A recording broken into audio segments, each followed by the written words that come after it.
Ever feel like you want to be more successful, maybe more organized, more respected? Today, we're doing a deep dive into something pretty foundational.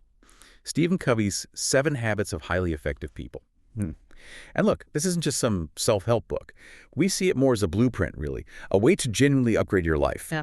Our mission here is simple. Pull out the core insights, make them clear, make them quick so you can use them. Master the habits, master your life. Yeah, and it's important to remember Covey spent decades on this, really digging into leadership, personal growth. And his big takeaway, it wasn't about surface stuff like personality tricks. No, it was deeper. It was about character, about who you are. He really argued that real success, lasting success, starts inside first. Starts inside. Okay, so let's unpack this blueprint then, habit by habit. These aren't just steps, are they? They feel more like shifts in how you see things. Our first one, habit 1, be proactive.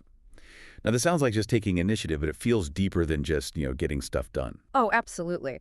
Being proactive, for Covey, it's fundamentally about recognizing that space, that gap between what happens to you, the stimulus, and how you respond.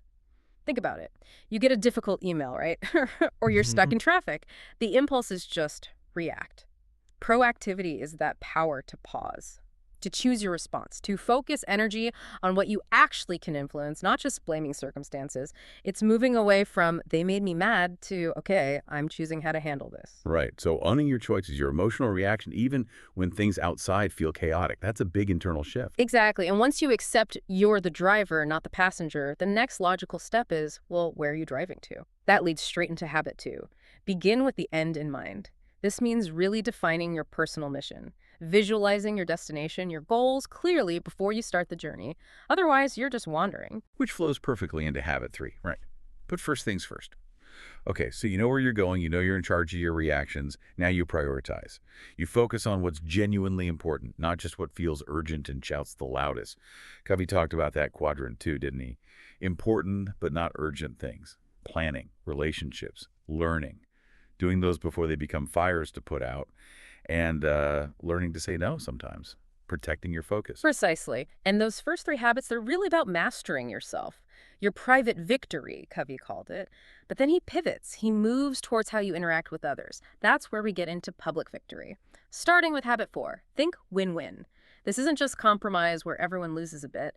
It's looking for solutions where everyone feels like they've genuinely won, gained something real. It builds collaboration, not competition. Okay, win-win sounds great, but, the world can be pretty competitive. Does he talk about when that just doesn't seem possible? He does, yeah. He actually includes win-no deal as a totally valid outcome.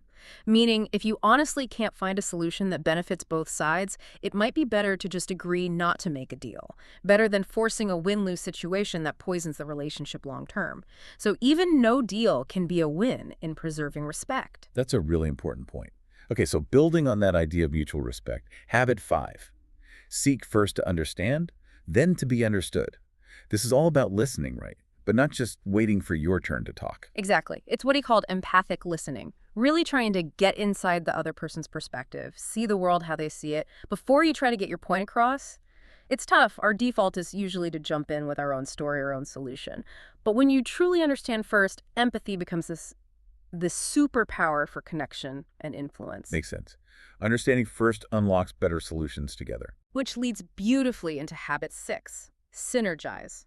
This is that classic teamwork makes the dream work, but amplified. Synergy isn't just cooperation. It's the idea that when you combine different perspectives, genuinely value those differences, you can create something better than any single person could have alone. It's that 1 + 1 = 3 or maybe 10 kind of outcome. Finding new creative solutions together. Okay, and finally, the one that holds it all together, habit 7, sharpen the saw.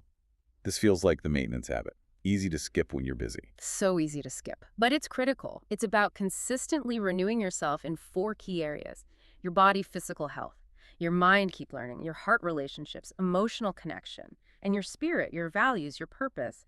It's the reminder that taking care of yourself isn't selfish, it's actually strategic. You need to refuel to keep going effectively. So bringing it all together, these 7 habits, if you practice them, they're not just about ticking boxes or being more productive.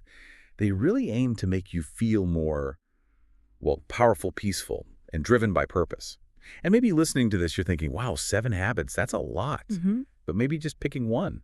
Focusing on just one to start could really begin to shift things for you. Yeah, and think about how they connect. If these habits are like a blueprint, maybe ask yourself this.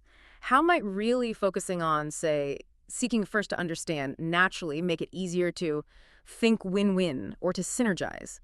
Could mastering one actually create this upward spiral, reinforcing the others and boosting your whole growth journey? That's a powerful thought to leave you with. Which habit jumped out at you the most?